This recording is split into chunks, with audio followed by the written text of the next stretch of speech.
안녕하십니까, 제이슨입니다. 이번 시간에는 용접 시방서 제작 시 실시하는 파괴 테스트에 대해서 얘기해 보려고 합니다. 앞전 영상에서 WPS를 만드는 이유가 용접부와 그 주변 금속의 이별량의 관리를 위한 것이라고 설명드렸습니다. 그리고 용접 시방서 제작 시 시험 용접을 실시해서 용접부 주변의 금속이 모재의 성능과 얼만큼 가까운지 용접부와 그 주변 금속을 파괴 테스트를 통해 금속의 성능을 확인한다고 했었는데요. 이번 영상에서는 용접 시방서를 제작하는 데 실시하는 파괴 테스트의 종류 중 인장 테스트 방법에 대해서 설명하도록 하겠습니다.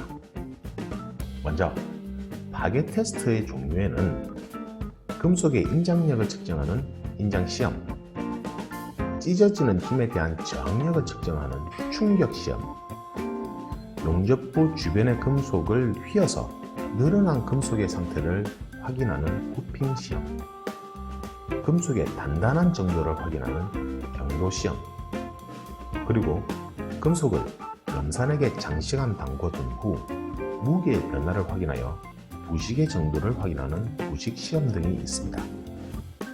용접 시방서 제작 시 앞에서 언급한 시험을 전부 실시하는 건 아니고 고객사의 요청에 따라 또는 제작사의 선택에 따라 전부를 실시하기도 하고 일부 시험만 실시하기도 합니다.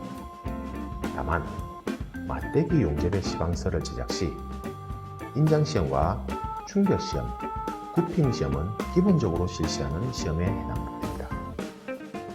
그럼 인장시험의 진행 방식에 대해서 얘기해 볼까요? 먼저 파괴 테스트를 실시하기에 앞서 시험 용접을 실시, 비파괴 검사를 통해 용접 금속 내부에 결함이 없음을 확인합니다. 화면에 보시는 그림은 맞대기 용접 철판에서 각 파괴 테스트를 위한 C편을 채취하는 위치를 정하는 그림입니다. 쿠폰이라고 부르는 파괴 테스트용 C편은 이 그림에 따라 정해진 위치에서 채취하여 시험을 실시하며 보시는 바와 같이 용접 철판의 양 끝단 50mm는 사용하지 않습니다. 이제 인장 시험에 대해서 알아볼까요? 인장 시험의 쿠폰은 사진과 같은 모양으로 만들고 양쪽으로 끌어당기는 기계에 매달아 쿠폰이 늘어나 끊어질 때까지 당깁니다. 화면에 보시는 장비가 인장 시험 장비입니다. 그리고 인장 시험편입니다. 사진의 쿠폰은 일반 철판에서 채취한 쿠폰이고 배관에서 채취한 쿠폰의 경우에는 모양이 둥근 형태입니다. 당기는 장비는 그냥 당기기만 하는 게 아니라 당기는 힘의 크기와 쿠폰이 늘어나는 상태를 그래프로 작성을 하는데요.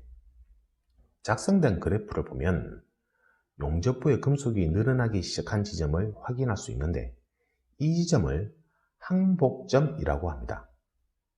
항복점의 정의는 금속을 양쪽으로 잡아 당겼다가 힘을 놓으면 모든 물체들이 그렇듯 금속도 눈으로는 볼 수 없지만 당기는 힘에 따라 늘어났다가 다시 원래대로 돌아가는데 항복점 이상의 힘을 가한 금속은 더 이상 원래의 상태로 돌아가지 못하고 그대로 유지됩니다. 이해하기 쉬운 예로 고무줄을 잡아당긴다고 가정해 보겠습니다. 고무줄도 잡아당겼다가 놓으면 원위치로 돌아가지만 어느 지점에 힘을 넘어 당겼을 경우 원상태로 돌아가지 않고 늘어난 그대로 유지되는 경험을 본 적이 있을 겁니다. 철판도 고무줄과 같은 예시로 항복점을 지나면 원래의 상태로 돌아가지 않습니다. 결론적으로 항복점이란 원래 상태로 돌아갈 수 있는 최대의 힘이라고 설명할 수 있습니다. 다시 그래프를 보면 그래프에서 최고 높은 지점까지 올라간 지점이 있는데 이 지점을 인장 응력 지점이라고 합니다. 금속이 최대한 인장에 버틸 수 있는 지점이라고 말하는데 인장 시험의 그래프에서 확인된 용접 금속의 인장점의 결과치와 원래 제철소에서 제작된 금속의 인장점을 비교해서 용접 금속의 물성이 제철소에서 제작된 금속의 인장력만큼 나오는지 확인하기 위한 테스트로 이해하면 될 듯합니다. 제 개인적인 인장 테스트의 경우로는 인장시험에서 불합격이 나는 경우는 본 적이 없습니다. 용접 작업 시 발생된 고열이 금속을 단단하게 만들기 때문에 인장력에 대해서는 높은 취의 결과를 가져오는데, 반면 취성, 그러니까 부러지거나 비틀리는 힘에 약한 특성이 있습니다. 그런 이유로 대부분의 파괴 테스트에서 불합격이 많이 나는 경우는 충격 테스트가 많았었습니다.